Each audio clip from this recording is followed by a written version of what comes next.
So welcome everyone to Introduction to Finding Grants.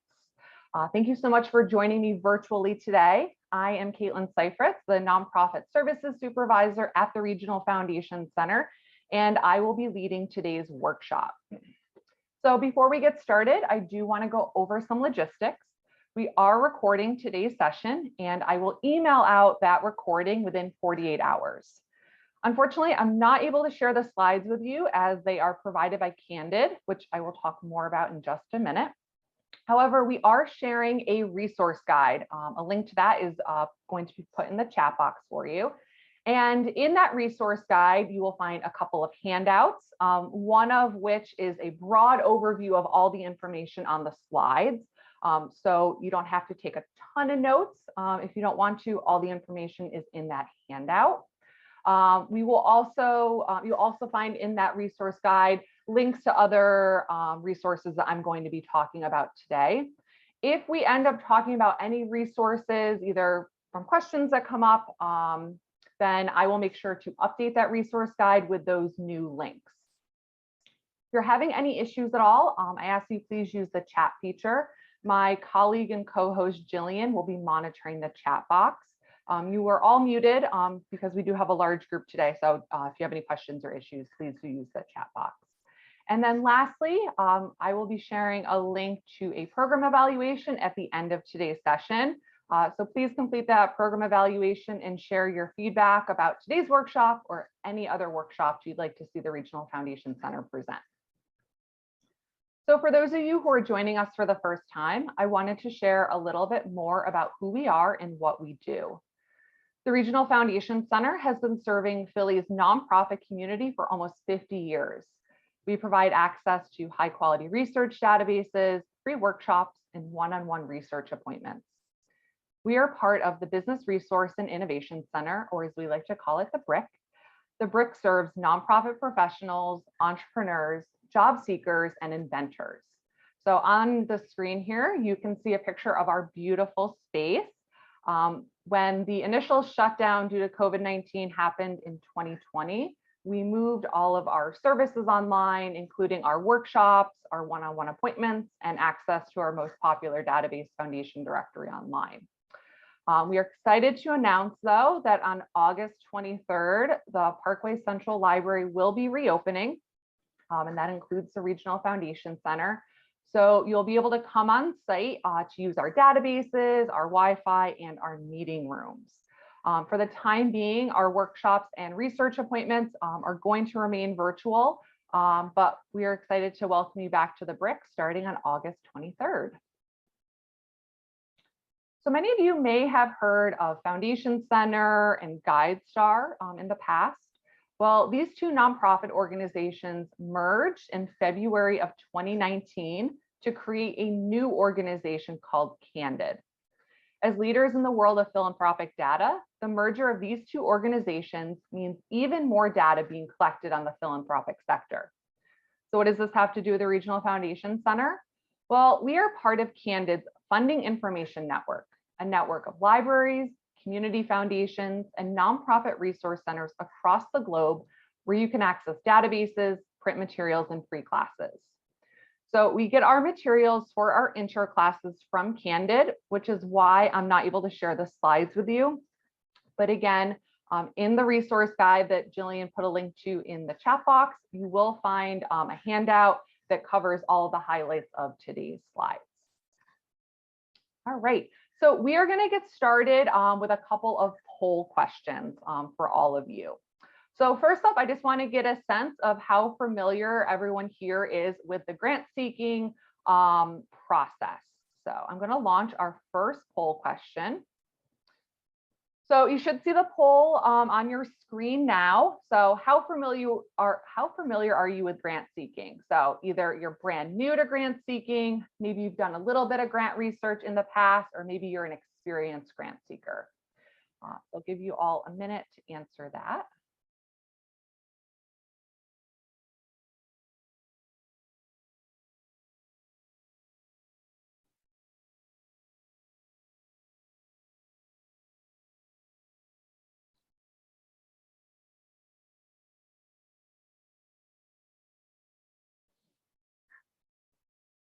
All right, give you all maybe another 10 seconds, and then I'll share the results of the poll.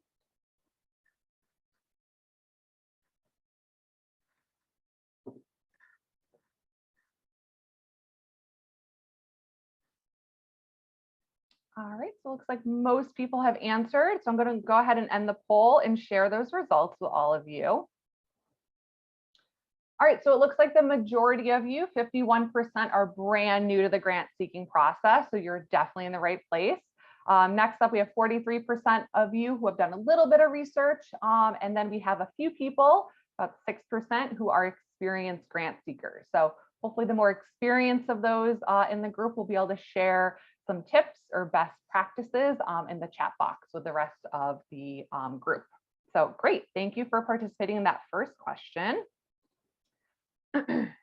So next up, I have another question. This is more to test your knowledge a little bit. So for those of you who have done some grant seeking in the past, I'm curious to know how you currently search for grant opportunities or for funders. So you should now see our second poll. So for this one, you can check as many boxes as are applicable. And if there is another way that you search out funding opportunities that is not listed here, go ahead and add that in the chat box and share it with your fellow workshop attendees.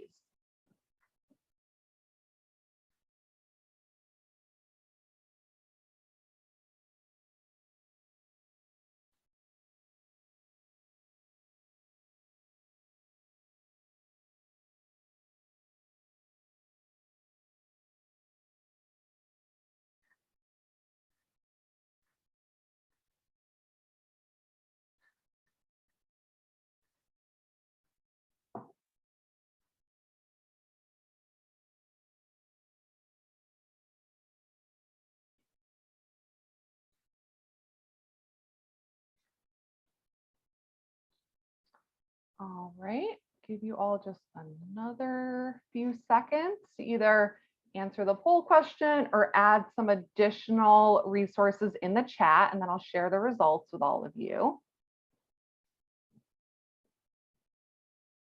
right, so I'm going to go ahead and end the poll question and share those results. So it looks like a lot of you are using Google, not surprising there. That's where most people turn to when they have a question. So 80% of you are using Google. Next up, we have people who are going to foundation websites. That's another great resource. However, I always like to tell people this fascinating stat that only about 10% of foundations have websites. So Googling will only get you so far because if a foundation doesn't have a website, it's going to be pretty difficult to look at their website. We have a few people who are using GuideStar 990s, and we're going to talk a little bit more about that. And then we have a number of you who are already using Foundation Director Online. So that is wonderful. And I know some people put a couple of things in the chat as well. So we have grants.gov. So if anyone's looking for federal grants, grants.gov is definitely your one-stop shop for that. Let's see here. Someone else said I use leads given to me by other grant recipients. That's really great. Tapping into your network. Someone else said they've approached their Rotary Club. Wonderful. Someone else shared that they use resources that their grants manager has collated. So that's great. One thing I find that happens a lot with nonprofits is a new employee starts and they're starting from scratch because the person who held their job previously did not do a great job of tracking that information. So we'll talk a little bit more about this in our proposal writing class, but tracking where you're finding information, the results of your grant seeking can be really beneficial to the organization, both now and in the future. Wonderful. So thank you all so much for participating in those two poll questions. We'll have another poll question a little bit later on as well. But for now, we are going to get started with our workshop, which is a basic introduction to the grant seeking process. So what are we going to cover today? Well, after our time together, you will be better prepared to do the following. Describe the types of foundations and their goals, explain why funders give grants, prove your organization's credibility, research potential funders, and plan your initial approach with a funder. So today we will discuss 10 of the most important things you will need to know about grant seeking, while also demystifying some of the biggest myths when looking for grants. So I'll be stopping a couple of times throughout the presentation to see if we have any questions. So please remember to use the chat box as you think of those questions. And then after we've gone over the 10 things, I will do a demonstration of Foundation Directory Online Essential so you can start researching potential funders. So first up on our list of 10 things is you can't survive on grants alone. So many people think that all you need to do is get a few big grants to support your organization. But it's important to know that you definitely cannot survive on grants alone. I'm sure many of you are acutely aware of this, given the events of this past year. So why is it important to think beyond grant funding? If you look at the graph here, you will see a breakdown of the private sources of support for nonprofits in the US.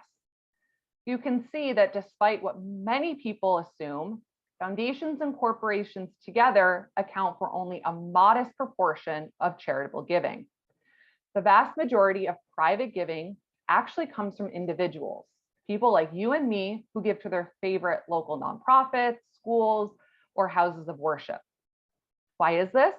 Well, there are more people in the world than foundations and corporations put together. Other good reasons to have individuals as part of your funding mix is that they tend to be more loyal over time. An individual may start by giving small gifts to your organization, and with cultivation, these gifts could grow to include bequests through their wills, trusts, and estates. This is often called planned giving. Also, individuals are easier to approach since there is no set process for asking individuals for money like there is for foundations, and it's a more personal appeal. When we talk about individual giving, we're not just talking about wealthy people. We're talking about people like you and me who give to their favorite causes or organizations. Therefore, although foundation giving may be one component of your overall grant seeking strategy, you can't depend solely on foundations. You will need to develop multiple revenue streams from various sources.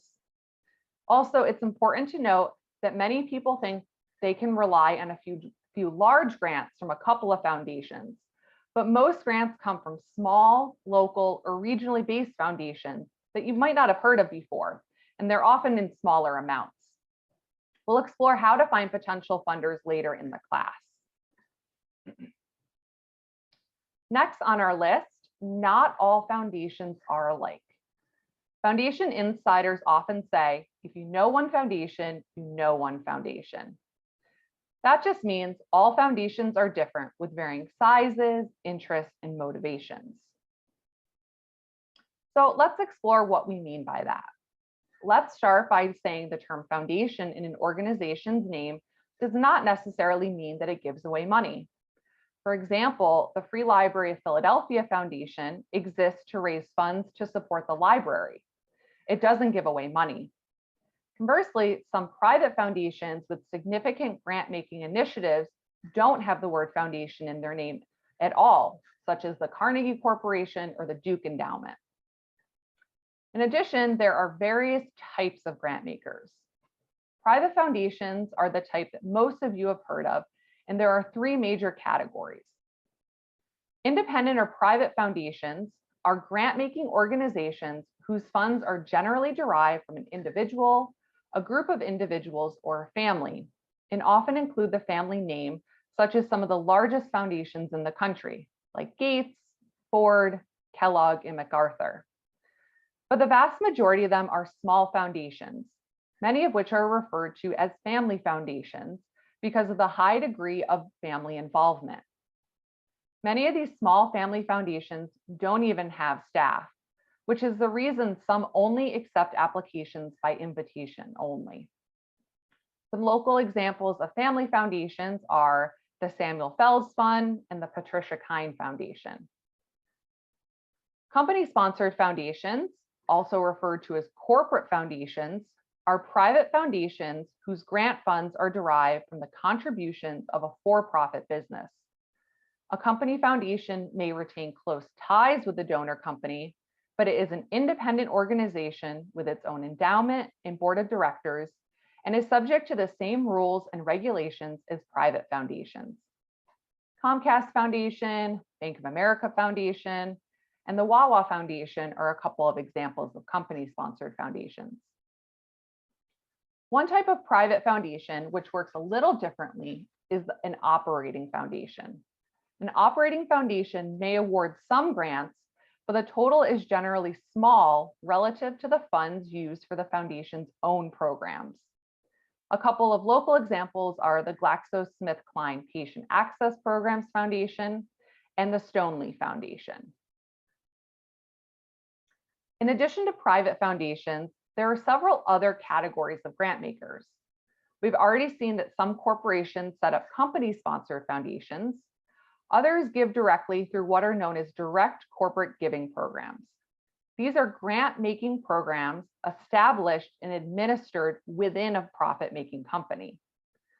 Unlike corporate foundations, they are not a separate entity from the corporation, and their annual grants totals are generally directly related to the company's current profits.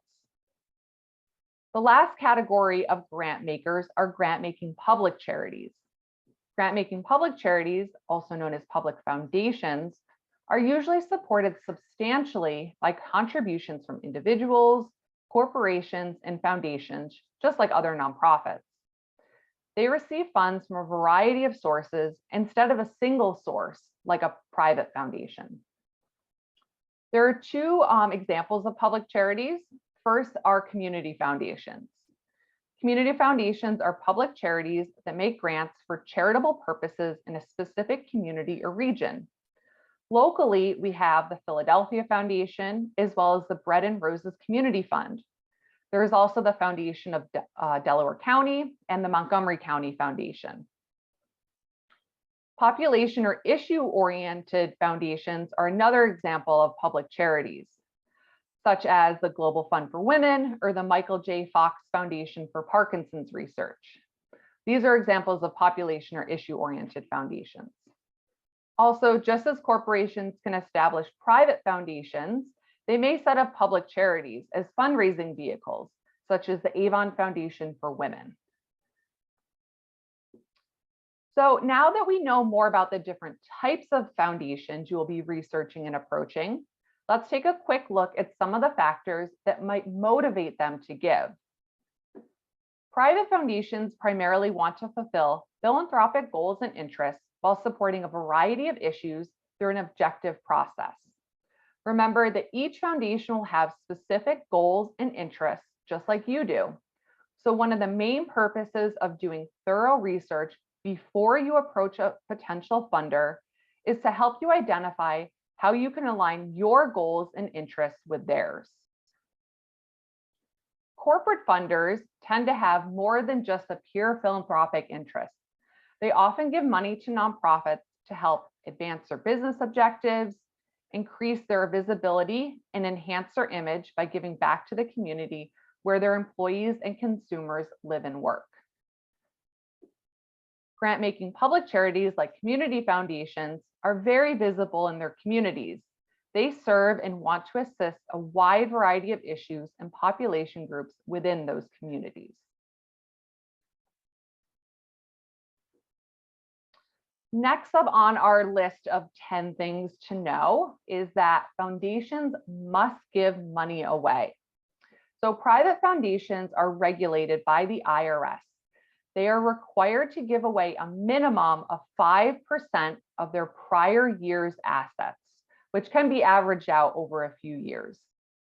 Because of that, they have to annually report to the IRS who they've given grants to and how much by submitting a 990 PF. PF stands for private foundation. This is also where we get a lot of our information for Foundation Directory Online, our online database for searching funding opportunities.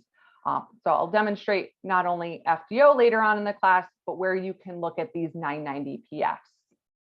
So it's important to remember that no matter what is going on in the world, how well or poorly the stock market is doing, foundations must give away their money. So hopefully you have a good sense of the different types of foundations and their motivations for giving. So I'm going to stop here and see if we have any questions about any of the things we've just covered on the slides. So if you have any questions, feel free to put them in the chat.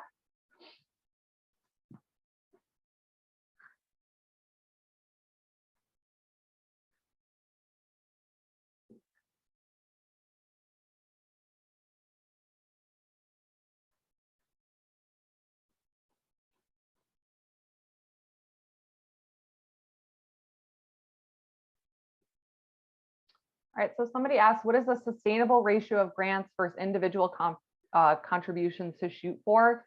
So unfortunately, there isn't a tried and true formula. It's really going to be dependent on your organization. We do teach a class called Introduction to Fundraising Planning, and there's a link to a recorded webinar of that class in your resource guide. So that might be one you want to think about taking, because that will kind of break down some of the different revenue streams and how you can start to think about building your fundraising plan. But it's really going to be specific to each organization. The most important thing is that you don't want to rely on one single revenue stream, because if that dries up, things are going to be very difficult. So it's important to have diverse revenue streams. All right, we have a question here. What is an example of a direct corporate giving program? So some good examples of this are usually more, I find, in the form of let's see, like volunteer programs that often take place at for-profit companies. You'll see things like, I think it's called like Comcast Cares Day, where you'll see their employees have volunteered their time to help out local organizations. Sometimes banks will also have programs set up where they give money to neighborhood or community groups. And that's just coming directly from those different bank branches. It's not necessarily through a formalized grant giving foundation. So the biggest difference between a direct corporate giving program and like a company sponsored foundation is that a company sponsored foundation tends to have like a more formalized process. You have to submit an application. You can see who they've supported in the past.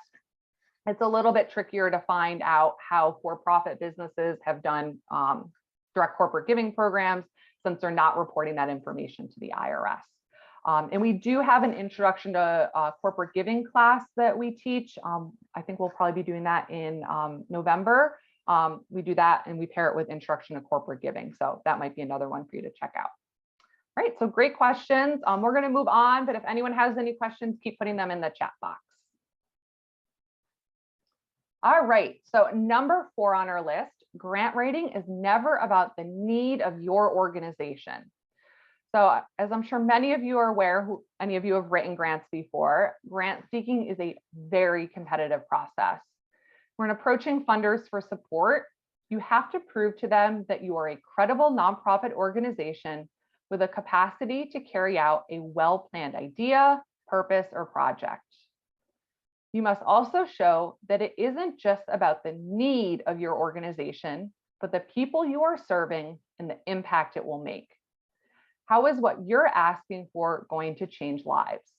For example, if you're asking for money to renovate a building or hire a new staff, what difference will that make in your community and to the people that you serve? How will it better help you to achieve or advance your mission? So it's not enough when you're writing a grant proposal to just say, we need staff or we need a new building. You have to demonstrate how having those things will be beneficial to the community that you're serving or the mission that you're trying to achieve. Funders are looking for successful nonprofits that are capable of doing the work they are promising in their grant proposal. So how do you demonstrate your credibility to a funder?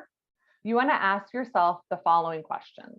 First, are you a legal nonprofit organization? Do you have 501c3 status, or are you working with a fiscal sponsor?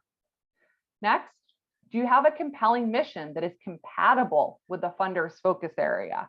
We're going to talk more about this in a minute, but it's important that you are looking at funders who are interested in funding the work that you're doing. Next, do you have strong leadership? That can be your executive director or your board who's leading the organization. Next, do you provide high quality programs that meet a real need in your community? And lastly, do you have a strong organizational and financial infrastructure? So these are all questions that you want to ask yourself to help you better prepare to approach a funder. If you're not sure the answers to some of these questions, then you may want to do a little bit more homework and figuring out what it is you need to work on so that you can present the best version of your organization to potential funders. So I think one of the most important things to take away from today's class is that you want to do your homework first. You never want to approach a grant maker unprepared. When seeking a grant, you must know as much as you possibly can about the particular foundation you plan to approach before you approach them. So in a bit, I'll show you how you can do your homework using Foundation Directory Online. So this may seem like a really obvious step, but I hear from funders all the time that they get approached by nonprofits that are doing work unrelated to the funder's interest area. So don't waste your time applying for a grant with a funder that doesn't support your mission. You want to spend your efforts doing thorough research. Next on our list, the one-size-fits-all approach doesn't work. So to be effective at finding grants, you must create an individual strategy for each potential funder and tailor your grant proposal around who you're approaching and why. Unfortunately, that doesn't mean you can write one grant proposal and send it to multiple funders. Just like when you're applying for a job, you wouldn't send the same cover letter to 10 different job postings. You should be tailoring each cover letter to the specific job or organization. The same is true with grant seeking. So we'll talk a little bit more about this when we do our introduction to proposal writing workshop on August 12th. We'll talk about the importance of putting together some boilerplate language about your organization and how that can be used for multiple applications. But you really want to make sure that each grant proposal you write is speaking to the specific interests of the funder that you're approaching. So that's why research is the most essential part of grant seeking. You're looking to establish a match between the mission and activities of your nonprofit organization and the philanthropic mission and funding interests of the foundation you're approaching. The ultimate goal of this match is to create a partnership between your organization and the funder that can help to solve problems and address issues that you both care about. With Candid's Foundation Directory Online, you can create a customized funding search based on the following questions. Who funds in my area of interest and supports the population that you serve? Who funds in your geographic region? This is going to be a really important one. You want to make sure that you're looking for funders who are interested in Philadelphia, or for anyone who's on the call who's not in Philadelphia, your specific geography. And you want to make sure that the funders you're approaching are going to provide the type of support that you're looking for. So are you looking for money to renovate a building? So you're looking for capital money. Are you looking for money for general operating costs? Whatever the type of support you're looking for, you want to make sure that the funder you're approaching is willing to provide that type of support. While doing your research, you'll also want to find out, has the grant maker funded organizations like yours in the past, and how much money should you ask for? You'll get a better idea of a funder's potential interest in you if you can determine that it has given to organizations or programs similar to yours in the past. Comparing several years worth of grant lists, if available, will help you determine if a giving pattern exists that matches your funding requirements. It'll also give you a good indication of how much to ask for. We usually tell people that the best indicator of what a funder will fund in the future is what they funded in the past. So if you find a funder that's funded similar organizations or projects, then there's a good chance that they're going to want to fund you. And when I pull up Foundation Directory Online, I'll show you where you can get a sense of the typical grant size a funder is giving out. So if you're looking for a grant of $50,000 and you find a funder that's a good match, but they tend to give out smaller grants, say $5,000, then you're not going to ask that funder for $50,000. You can still ask them for $5,000, but you'll have to find other funders to fill the gap of that $45,000. So this all goes back to doing your homework, doing your research, and finding a good match for your particular needs. Next, you don't need to know someone to get a grant, but it can help you get your foot in the door. So another thing you'll want to do through your research is to see if you can find a connection. It's hard to get a face-to-face meeting with a funder before you actually apply for something. So it can sometimes help to use your contacts to help set up meetings with funders or make introductions. Often it's better to have these kinds of meetings before you submit an actual proposal. They can give you some good information to put in your proposal, like what specific kinds of projects or types of funding they might be interested in, or when the best time to apply is. Other key stakeholders might be your board members or donors, any organizational partners that you work with. I know somebody mentioned that they spoke with grant recipients before to get a sense of whether a funder might be interested in them. So definitely take advantage of any organizations that you work with. Ask any of your current funders. If you have a good relationship with a funder, then ask them if they'd be willing to make an introduction to a new funder for you. Check out your LinkedIn network. See if you have any common connections with anyone at a specific foundation, or if you've identified a person at a foundation. Also ask any of your key volunteers or staff members if they have any connections. Relationship building is a huge part of fundraising, whether you're seeking individual donors or whether you're looking to connect with foundations. So you want to try to make connections whenever you can. And remember, making a connection doesn't mean you're necessarily asking someone for money, but they may be able to provide an introduction, promote your work, or be an ally for you. Okay. Number 10 on our list. The proposal is typically not the first thing a foundation wants. So one of the other pieces of information you can get from Foundation Directory Online is application deadlines as well as requirements. And you can also find out how funders prefer to be initially approached. So many funders do not want the full grant proposal right off the bat, and they will typically tell you what they do prefer. Most commonly, funders want what's called a letter of intent, letter of inquiry, or LOI as the initial approach. They all mean the same thing and are usually a 2-page mini version of your grant proposal. So in making your initial approach, the key is to first, if it's acceptable, try to make a phone call, unless it says no phone calls. When given a choice for the initial approach by the potential funder, try to use the most personal approach. It's better for building the relationship.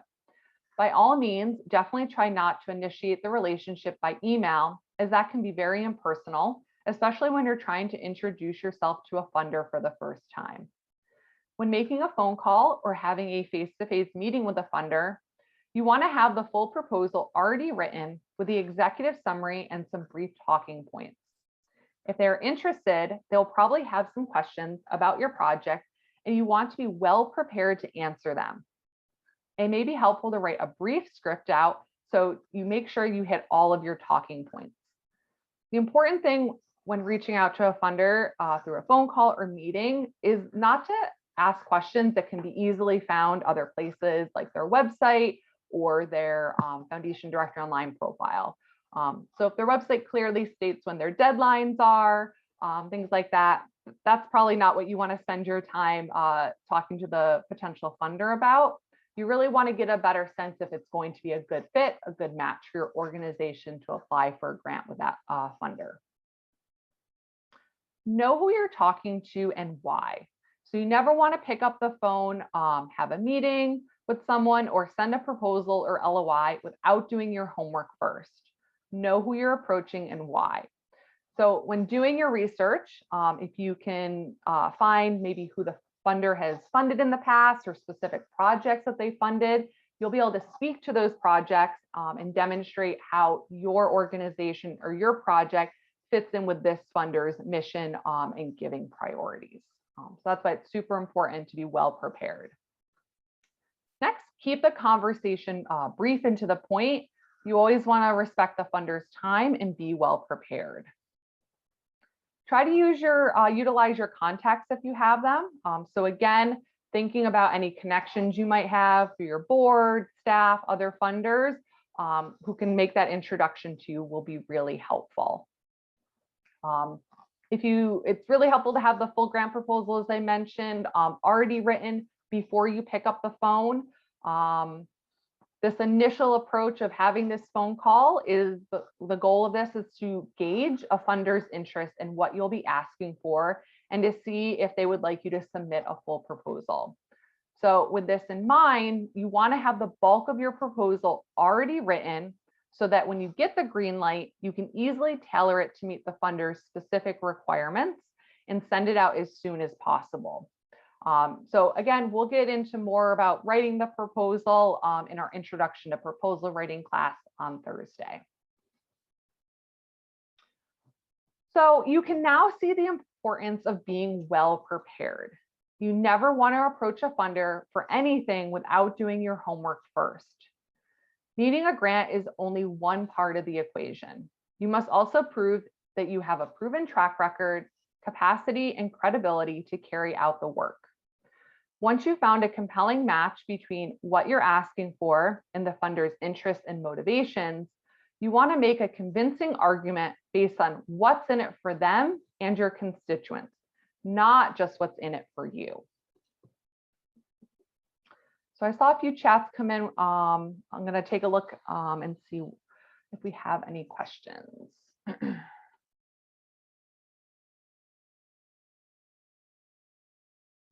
All right, so somebody asked, our organization applies to corporations for two sources of funding, sponsorship for things like gala and golf, and then grants. Should we allow time between applications?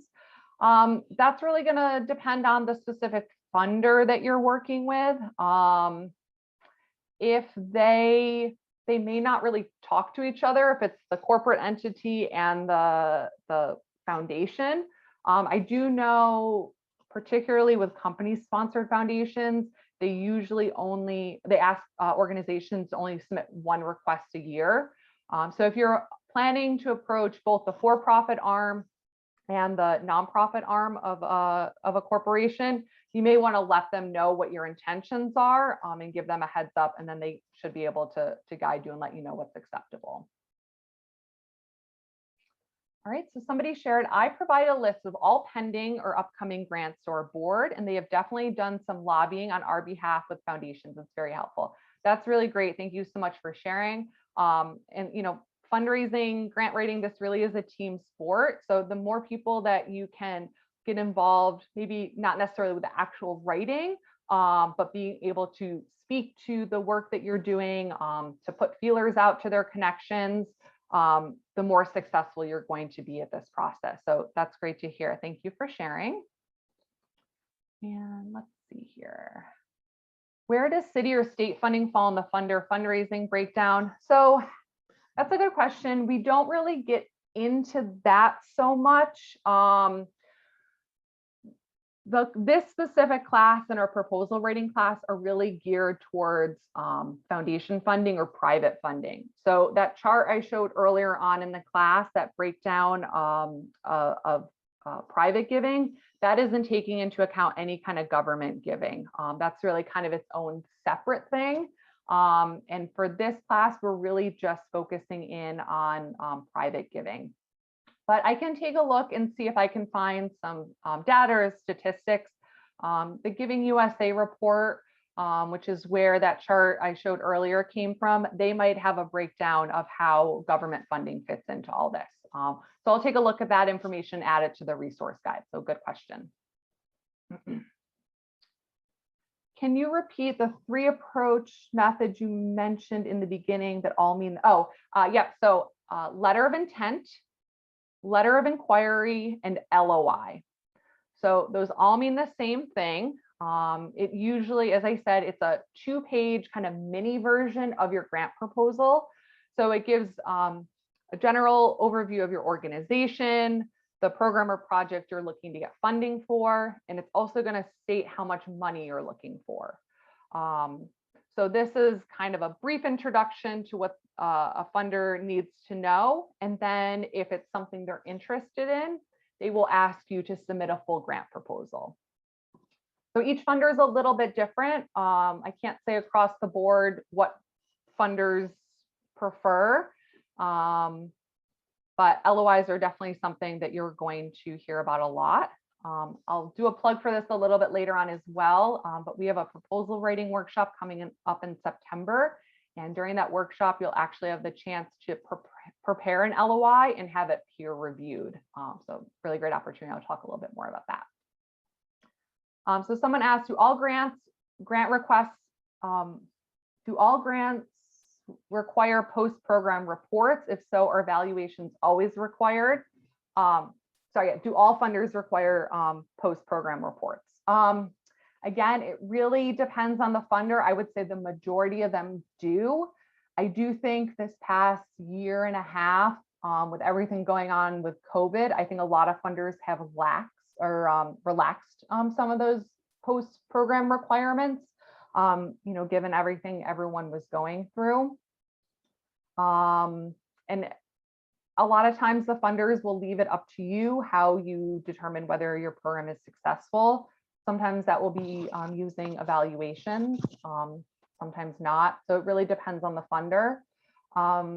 I can include in your resource guide an upcoming webinar that Candid is hosting this month on how to conduct effective evaluations. So that might be something of interest. I'll be sure to include that.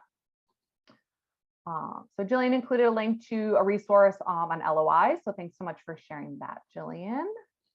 And I think that's all the questions we have for right now. So you guys are asking lots of great questions. Thanks so much. Keep them coming. All right, so a few more things to talk about before we get into a demonstration of Foundation Directory Online. So I did want to just first highlight a couple of timely resources. So first, I thought it might be useful to show you what foundation funding for COVID-19 looks like.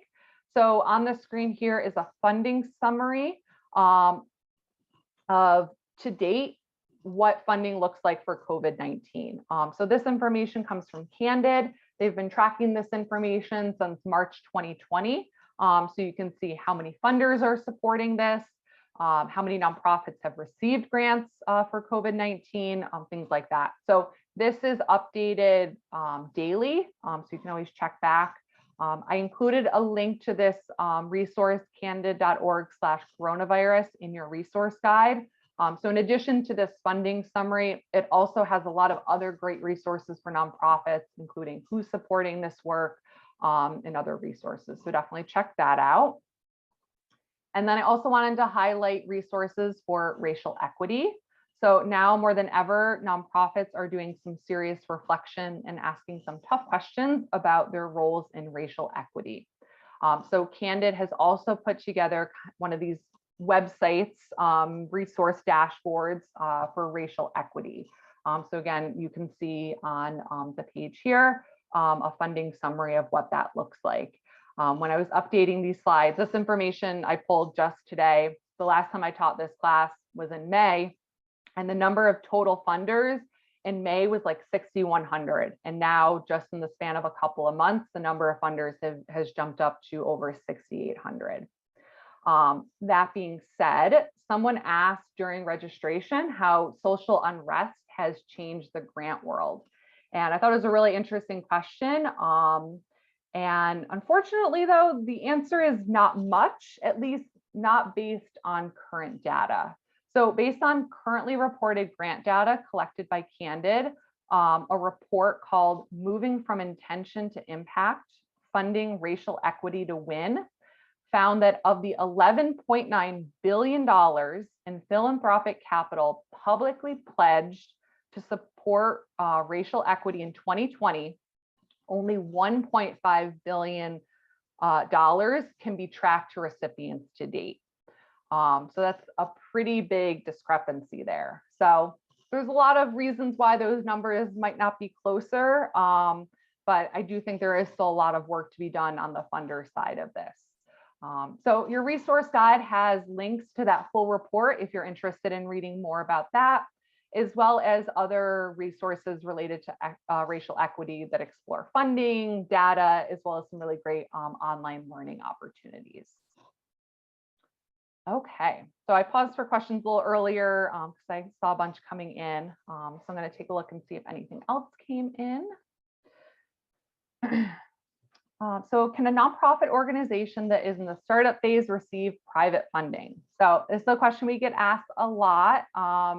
So we typically tell nonprofits that usually takes at least 2 years of working, building a track record, building that credibility before funders will fund an organization. So usually in those initial 2 to 3 years, you're going to have to rely more on individual support. So these are people in the community who can see the great work you're doing, board members, friends and family, that type of thing.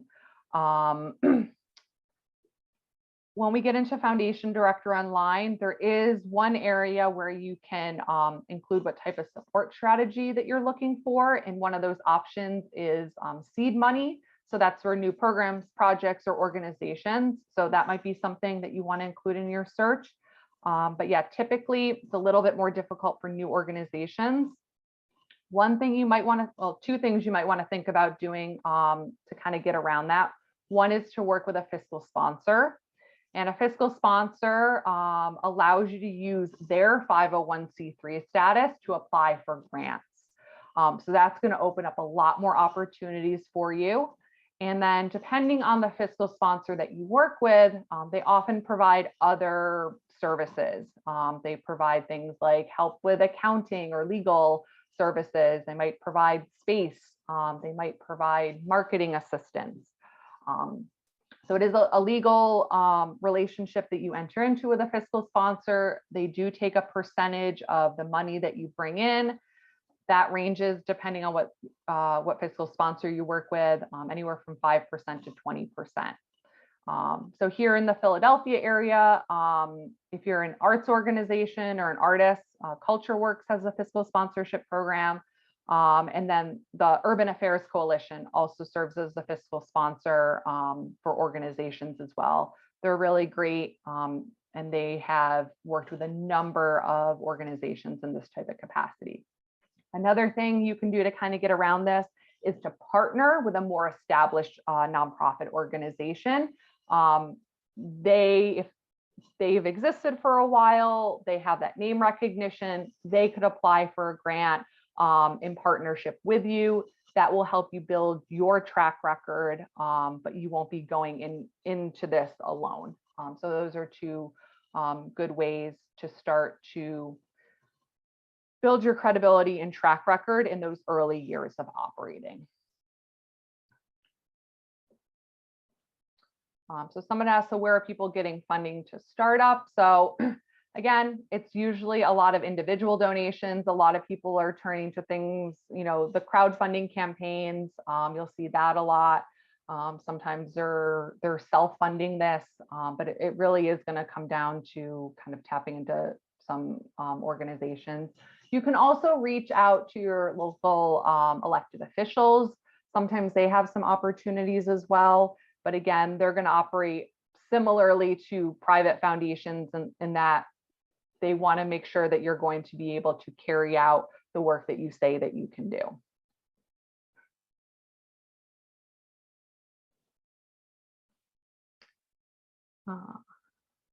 So someone asked, can you start your own 501c while also having a fiscal sponsor? So you'll have to make sure that you have this conversation with your fiscal sponsor. Each one is a little bit different, but usually a fiscal sponsor, or oftentimes a fiscal sponsor, doesn't necessarily think they're going to be your fiscal sponsor forever.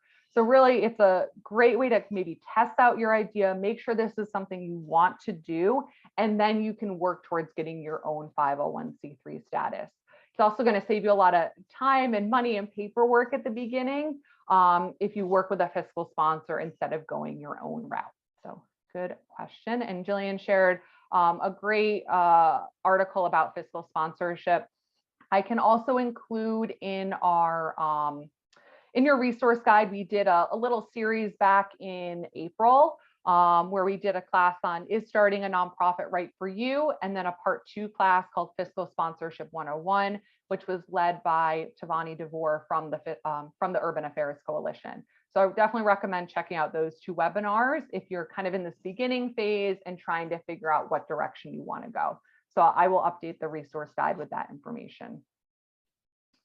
So are you aware of any nonprofit coalitions?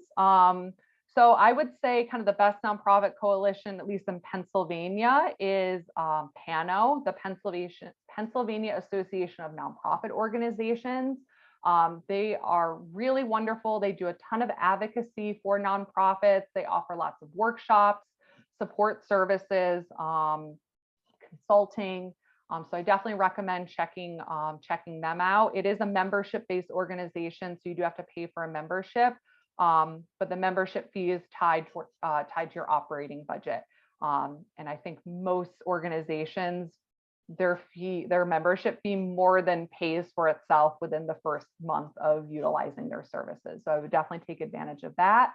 And then within the city of Philadelphia, there are a number of groups that work in specific kind of niche areas. So like the Cultural Alliance, is really out there to support Philly's arts and culture scene.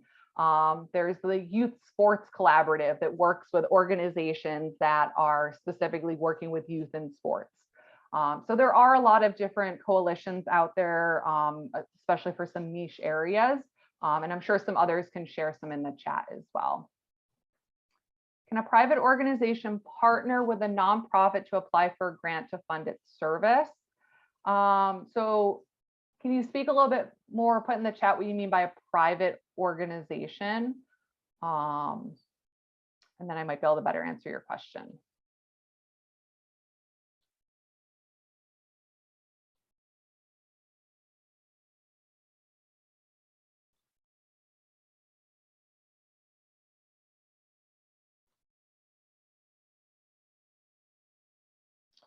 All right, so while we get a little bit more information on that question, I'll come back to it, but I do want to make sure that we're staying on time. So I'm just going to move forward. We'll come back to that. All right.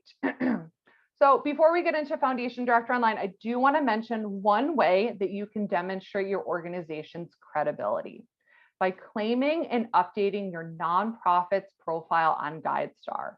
So this is free, and it's a great way to share information about your mission and work with millions of potential funders, donors, and volunteers.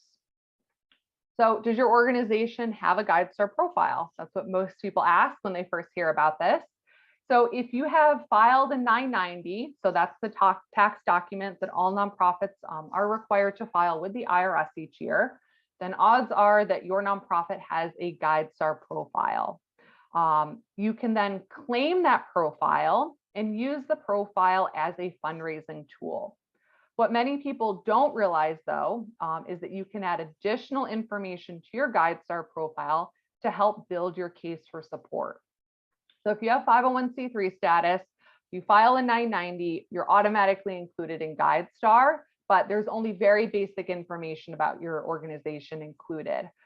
So once you have your organization's claimed their profile, you can then go in and add information, excuse me, about your programs, the results of your programs, your board, your financial information, lots of things to help, again, build the case for support.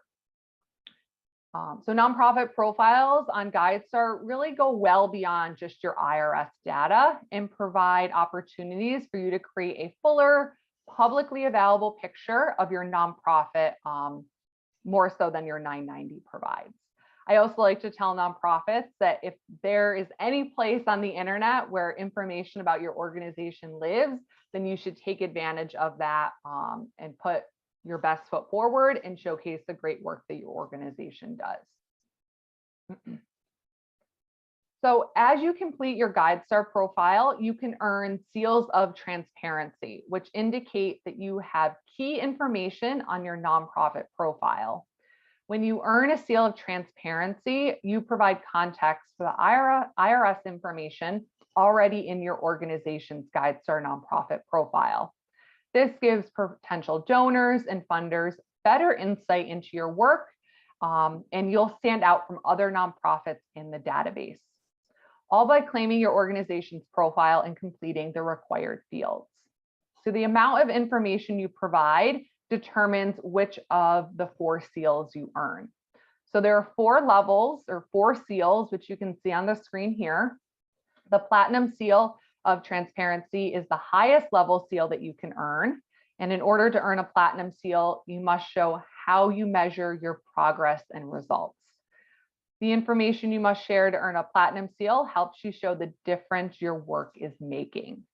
So to earn a Platinum Seal of Transparency, you must also complete the bronze, silver, and gold requirements. And you can see a very brief snapshot of the information that you have to provide on the screen here. So in your resource guide, I did include links where you can find the requirements and just more information about your GuideStar profile. So it's really easy to get started.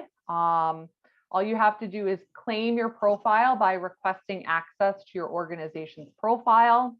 And then once you're approved, GuideStar will verify your affiliation with your organization so that you can get access. And then you'll be able to tell your story and update your programs and information to show your organization's impact. So to do that, you can just go to guidestar.org, and in the upper right-hand corner, you'll see if you already have an account, you can click sign in. If you haven't created an account before, you can click create an account. And then from there, you'll be able to update your GuideStar profile. I recommend that you use, if your organization has one, like an info@organization name email address to get started. And then you can assign other people at your organization with permissions to update the profile. So more than one person can have access to this. If your organization doesn't have email addresses associated with the organization, so if you're using a Gmail address, it might take a little bit longer for you to get approved, or you might have to upload some additional documentation. So just a heads up about that. And then again, if you do have any questions about this process, you can check out the guides that I linked to in your resource guide. You can also reach out to the Regional Foundation Center. We can help answer questions that you have about either claiming or completing your profile. And we have a contact at GuideStar who we can put you in touch with if you have any issues. Okay. So it looks like we had a few things come through in the chat. I'm going to go back to those, and then we will get into Foundation Directory Online.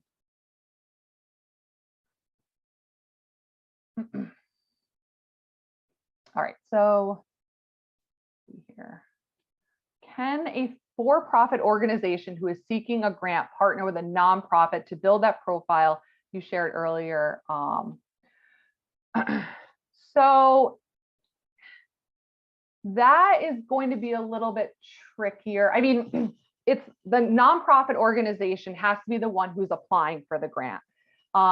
If you're working with a for-profit, if a for-profit is working with a nonprofit to get a grant, I mean, that's going to have to be stipulated in the grant proposal, or that is going to have to require a conversation with a funder, because they're not necessarily going to want their grant dollars to go to a for-profit company. If this is a case of like hiring a consultant or hiring an outside organization to do some piece of a project, that's different. But again, you'd have to include that in your grant proposal as well as in your grant proposal budget, saying, you know, we're paying this business or this consultant to do X, Y, and Z and this is how much we would need to pay them. But anything more than that, it might get a little bit tricky. So you might want to consult potentially with a lawyer if it's getting a little tricky like that. I recommend Philly VIP. They provide pro bono legal services both for small businesses and nonprofit organizations here in Philly. All right, and yes, we are recording today's session and it will be sent out to everyone later on. So what does by invitation only mean? Yep, so we're going to actually get to that when we talk about Foundation Director Online. So I'm going to come back to that question in just a minute. All right. So Foundation Directory Online. There are two versions of Foundation Directory Online. One is available on site at the Parkway Central Library. That's called Foundation Directory Online Professional. So once we reopen on August 23rd, you'll all be able to come in and use that. While we are closed though, or while we have been closed, and for the remainder of this year, maybe beyond, we have a pared down version called Foundation Directory Online Essential available remotely. So Essential allows you to do a search for funders who might be interested in funding your organization. The biggest difference between the professional version and the essential version is that the professional version also allows you to look at past grant information. So you can see what grants a funder has given out in the past, who they gave that grant to, how much that grant was for, and what the grant money was used for. But for most people, the essential version is a great way to just get started to put together an initial list of potential funders. So your resource guide has instructions on it for accessing Foundation Directory Online Essential. You will need a free library card and PIN to access. So for those of you on today's workshop who do not live in Philadelphia or Pennsylvania, you can reach out to me and I'm more than happy to tell you where your closest FIN is, where you can get access to Foundation Directory Online. And then again, if you are interested in accessing Foundation Directory Online Professional on site, you can do so starting August 23rd. So Foundation Directory Online pulls from Foundation 990s, as well as funder websites, annual reports, philanthropic news, as well as self-reported information by foundations. So the information is updated very frequently. In some cases, we have a lot of information in here just from the past couple of months. So it's a really great up-to-date resource for finding funders that might be interested in funding your organization. So in your resource guide, there is a link to a Foundation Directory Online research worksheet. And I recommend taking a look at this if you've never done any grant seeking before, because it will help you think through your needs and help you create a search strategy. But basically, you want to think about who you're serving, what you're doing for them, and where you are located or where the work is being done. So today I'm going to do a very brief demonstration of Foundation Directory Online Essential. If you want to take a deeper dive into this, you have a couple of options. One is you can view the recording of our introduction to Foundation Directory Online class from June. There's a link to that in your resource guide.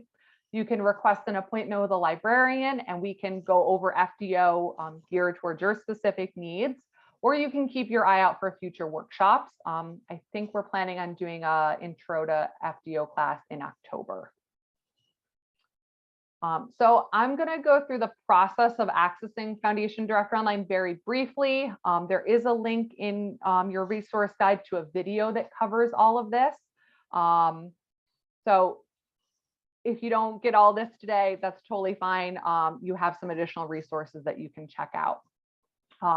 The most important thing to know is that not only are you going to need your library card number to access this, but once you're on the Foundation Directory Online website, you will have to create a free account. Once you've done that and you've signed into Foundation Directory Online Essential, you will then have access to a day pass. This will give you unlimited access to Foundation Directory Online for 24 hours. After that day pass expires, so after those 24 hours are up, you won't be able to access FDO Essential again for 30 days. So basically, you can sign into Foundation Director Online Essential once every 30 days. But if you need any information between your day passes, you can always email me and I'm happy to get you the information you need. Or again, starting August 23rd, you're welcome to come in to the library and access Foundation Director Online Professional on site. But I'm just going to quickly go through these steps for creating an account. So the first thing is you will be asked for your email address. If you have an account already, it will ask you, once you click next, it'll ask you for your password. If you do not have an account, then you will be sent an email. And in that email is a link asking you to register to request your day pass. You must click on that link within 30 minutes, otherwise it becomes inactive. Once you click on that link, you'll be taken to a registration page where you'll just have to fill out a very brief form, and then you'll have access to your day pass. All right, so I'm going to pull up FDO. I saw a few questions come in though, so let me take a look at those before I do that. So someone asked, what do you think about using donor search to find foundations? So donor search is really more for researching individuals.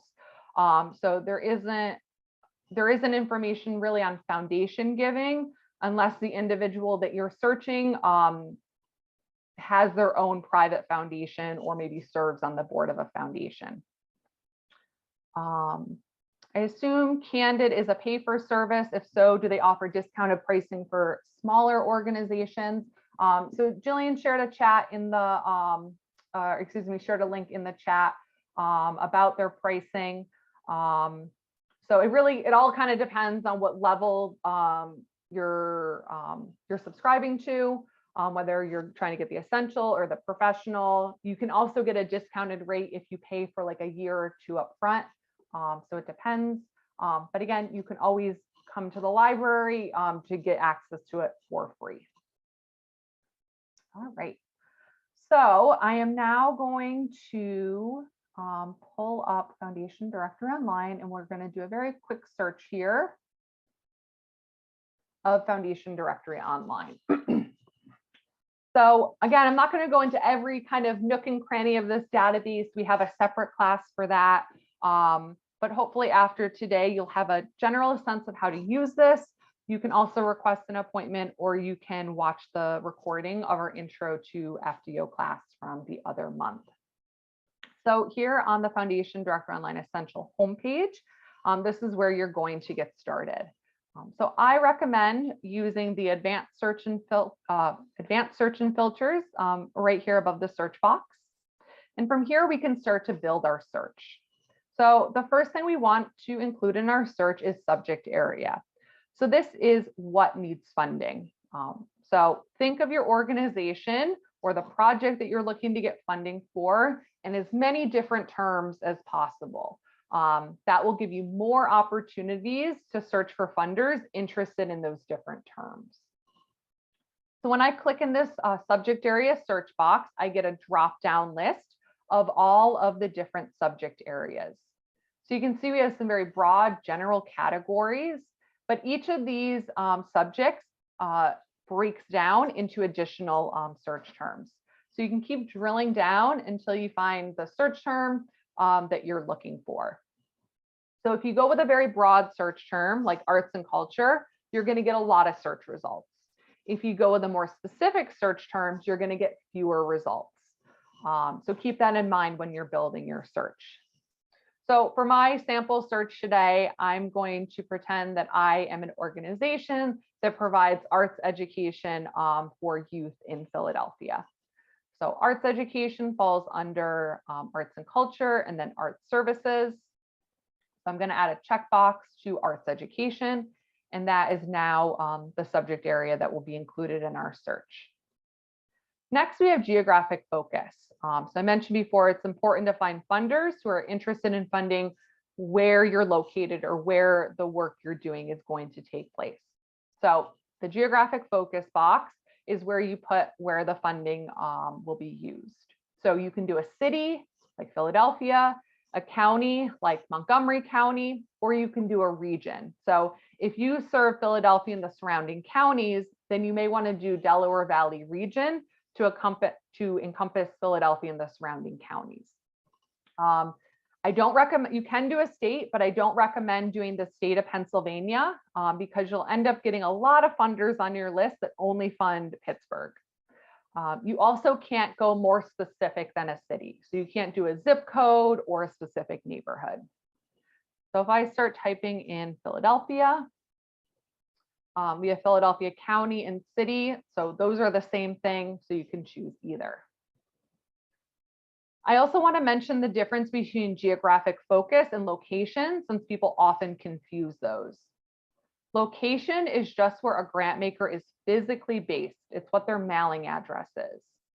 So we talked a little bit about company-sponsored foundations early on. So for example, Bank of America has locations here in Philadelphia, but the Bank of America company-sponsored foundation is not headquartered here in Philadelphia. So if we put a location in as Philadelphia, Bank of America Foundation will not show up on our list because they're not located here. So using location is not recommended because you're going to end up filtering out funders who aren't located here but still give here. So you're always going to use geographic focus. Next, we have population served. So these are the people or the groups or the communities that are benefiting from your programs and services. So you can see here we have things like age groups, ethnic and racial groups, social and economic status, etc. So this can be helpful if your organization works with a very specific population. You don't have to include this in your search though, but it is an option. I'm going to leave it blank for now because I'm just interested in seeing who is interested in arts education. The organization name box allows you to type in a grant maker funder's name whose profile you want to see. So this is great if somebody told you about a foundation that you want to learn more about. So I mentioned earlier that the Philadelphia Foundation is our community foundation. So I'm going to type in their name. And you'll see I can then click on this arrow to just go directly to their profile. So that's a great box to use if you already know a funder's name. And then the who's who box. So we talked about relationship building and making connections. So if you know somebody's name and you want to see if they serve on a board of a foundation or a staff member at a foundation, you can search their name using the who's who box. Under additional filters, I want to point out support strategy. So I mentioned before how important it is to find a funder who's interested in providing the type of support you're looking for. So this can come in handy. So if you're looking for money for capital projects, you can include that in your search. Under capacity building and technical assistance, that's where you'll find seed money. So for organizations that are new in that startup phase, or for organizations that are starting a new program, you may want to see if there are funders out there interested in providing seed money. I can tell you that the list is pretty small though. Okay. There are a number of other kind of things that we can play around with, but for today's purposes, really subject area and geographic focus are going to be the most important. So I'm going to click search. And then I'll just briefly talk us through our search results.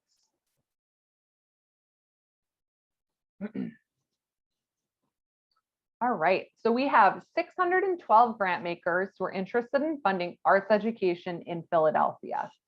You'll notice that grants and recipients are grayed out, and when you hover your mouse over them, it says upgrade now. So if you were to come on site to the Parkway Central Library and use our professional version, you would have access to those search results. So that's the main difference between the essential and professional versions. So with our list of grant makers here, we have the first 5 that meet our search criteria on the list, but I'm going to click view all so we can see the full list. And once we've done that, we will have an additional filter that I want to talk about. So in this grant makers filters box, we'll see this option, exclude grant makers not accepting applications. So this goes back to the question about invitation only. So there are a number of funders who do not accept unsolicited grant requests. That means that you have to be invited to apply for a grant with them, or it's by invitation only. They ask you to apply for a grant. So a number of funders, especially small family foundations, organizations that just don't have the capacity or staff to manage unsolicited requests, will say that they do not accept applications. So keep in mind that this exclude grant makers not accepting applications option is not tied to deadlines. It doesn't mean that this funder had a deadline of August 1st and it's now passed. It's just whether or not they have an open or closed application process. So if you want to exclude the funders not accepting applications from your search, you can check the box and they will be removed from your list. So I always like to at least see how our numbers change. So we had 612 grant makers on our initial list. After we checked the box, the number dropped down to 238. So we now have a list of funders interested in funding arts education in Philadelphia that do accept applications.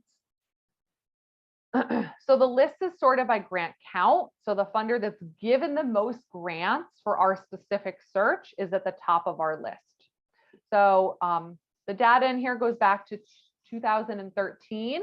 So in the last 17 to 18 years, more or less, the Philadelphia Foundation, for example, has given out 570 grants for arts education in Philadelphia, totaling $4.6 million. So the grant count number kind of gives you a sense of how interested this funder is in your specific search. So I'm going to just open up the Philadelphia Foundation's profile so that we can take a look at what that looks like. So the first thing I want to note is at the top of the page, we can see when their profile was last updated, as well as when their grant information was last updated. This little symbol, eGrant Reporter, is letting us know that this funder is voluntarily reporting their grant information. So they're going beyond that 990 PF. So we're going to see more up-to-date information from this funder. So that's great to see. And as we scroll through the profile, we'll get a better idea of what is important to this particular grant maker. The first section is showing us their last 5 years of giving at a glance. So we can see the top 10 categories they've supported. So arts and culture is number 4 on their list, and they've given over $16 million to arts and culture in the last 5 years. So that's great to see. They're also interested in education. So that's kind of like the intersection of my arts education search. So all great to see. The next chart is going to show us where that money is going. So if you're looking at a local funder or a local community foundation like the Philadelphia Foundation, this chart won't be super relevant to us. But if you're looking at a funder that isn't based here in Pennsylvania, it is helpful to see how interested they are in the state. And you can hover your mouse over any of these states here to see how much money they've given. And then we talked about how important it is to ask for the right amount of money. Well, this chart can at least start to give you an idea of what a typical grant amount is from this particular funder. And you can move your mouse to the different bars and see how many grants they gave in each of these different ranges. Next, we have funding interest. So these are all the different things that the funder is interested in: subjects, geographic focus, populations, etc. If you're unsure what type of organization this funder is, that will be listed here. So are they a company-sponsored foundation, a community foundation, etc. More about the funder, so some background, program areas, kind of a mission statement. Again, just helping you build a better picture of who this funder is. We then have other funders to consider. So based on similar patterns of giving, these funders may also want to support you, and you can click on their names to go to their profiles. We then have application information. So we talked before about looking to see what the initial approach is. So that's listed here in this application section. So this funder wants you to complete an online eligibility quiz as the first step. You'll also notice here in this little intro blurb, it says first-time applicants should contact the grant making services department via phone or email before submitting an application. So again, just gives you a little bit more information about how you'd apply for a grant, lists out what you'll have to submit, any specific deadlines. And then there's also this gray giving limitations box. So this gives any geographic limitations as well as things that they do not support. So you always want to look through this and make sure nothing counts you out from applying for a grant with this funder. Their 990s are available here, as well as a snapshot of their financial information. I'm just going to very quickly pull up this funder's 990 PF. And in your resource guide, I included a link to an article called Demystifying the 990 PF. It's a great way to kind of know what you should look for and where to find different pieces of information in this document. So this one's 383 pages long, so it's pretty long. And usually funders will add like an addendum at the end, and that's where you'll find a list of the grants that they gave out. So here we can see the name of the organization that they gave a grant to, how much the grant was for, and then if I scroll over, we can see the general purpose of the grant as well. So very, very brief introduction to 990 PFs. Next, we have the who's who section. So people associated with the organization. So before you apply for a grant with a funder or before you reach out to them, you might want to share this list with your board or other key staff members and see if any of them have a connection there. The communication section will list out any philanthropic news articles about the funder, as well as any social media pages that they have. Great way to kind of learn more about what's going on with the funder. And then at the bottom is contact information for the funder: website, email, phone number, where they're located, that type of thing. So that is a very quick overview of Foundation Directory Online, but hopefully you have a sense of what you could use this really robust tool for, and you can start to build some lists of potential funders for your organization. So I think we had some questions come in, so I'm going to take a look at that.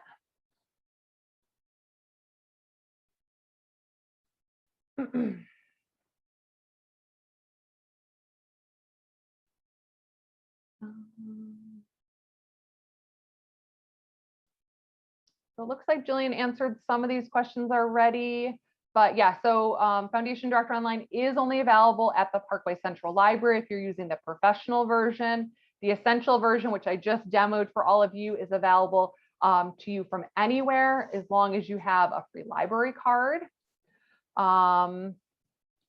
Yes, Foundation Directory Online really is strictly only for nonprofits. You have to have 501c3 status in order to apply for a grant with a foundation.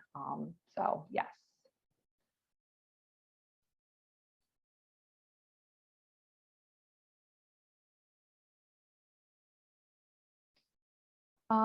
So someone wants to know when Brick reopens on August 23rd, will there be any restrictions on the number of people allowed or time limits? So we do have some public computers reserved for people doing business and nonprofit research.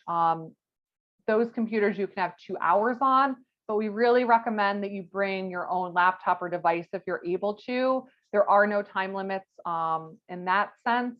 So you don't need an appointment to do that. You can stay as long as you would like. So someone asked, I know you said that phone call intros are better than sending an email, but are there times when an email is acceptable? I'm thinking of times when you can't get through on the phone. So that's a good question. I find it kind of funny. I hear from funders a lot who are like, we're open to conversations, call us. And then I hear from nonprofits who are like, I've been calling this funder for months and they won't get back to me. So I would say start with a phone call. they're busy people, so give them a chance to respond. If you haven't gotten a response in maybe a couple of weeks, you could try sending them an email and just to say, I'm following up on the phone call or the message that I left you, and maybe just kind of quickly outline what you want to talk about. So you could try that, but I would start with a phone call. Someone asked, is there an on-site location in Maryland? So what you can do is you can go to the website learning.candid.org, and there's a link to that in your resource guide. And if you click find Candid near me, and then you can put in your city, state, zip code, and then it will tell you where all the Funding Information Network locations are close to you. So I recommend using that. You can put in your own zip code to find the closest location. Let's see here. Per your mention of GuideStar seal of transparency, do donors actually seek out recipients of funding? So what this usually is an individual may be interested in donating to an organization. And if they're a responsible donor, they're going to do a little bit of research before they give money to that organization. So if they do a Google search for you, or maybe if they're a little bit more savvy, they might go right to GuideStar and look up your organization. So if they see that you haven't updated your profile or the information is really out of date, it might give them pause, and they may I'm not going to speak for donors and say that they definitely won't give to your organization, but it may sway them one way or another. So again, like I said, any place where information about your organization on the internet lives, it's best to put your best foot forward and have up-to-date and accurate information. Okay, I think that's all the questions we have for right now. We are very close to time, so I do want to just cover a couple more things, and then I'll stick around if we have other questions. But really, we're just kind of in the wrap-up phase at the moment. Okay, so what's next? So this is the first class in our grant writing series. So on Thursday, we're going to be doing introduction to proposal writing. So if you haven't signed up for that, I highly recommend you do. Same time, same place. And then next Tuesday, we're going to be doing intermediate grant writing. We have an outside presenter for that, Brittany Campese. That class will be 2 hours and it will not be recorded. It is a little bit more interactive than these classes, which is why we don't record it. Even if you are totally new to grant seeking, still come to that class. A lot of people ask me if they should come, if they're new to this, and I highly recommend you do. It's a great learning experience, and Brittany shares a wealth of knowledge as well as the other people who attend the workshop. So we have those 2 classes coming up. In September, we'll be restarting our Ask the Nonprofit Expert, formerly known as Expert Office Hours series.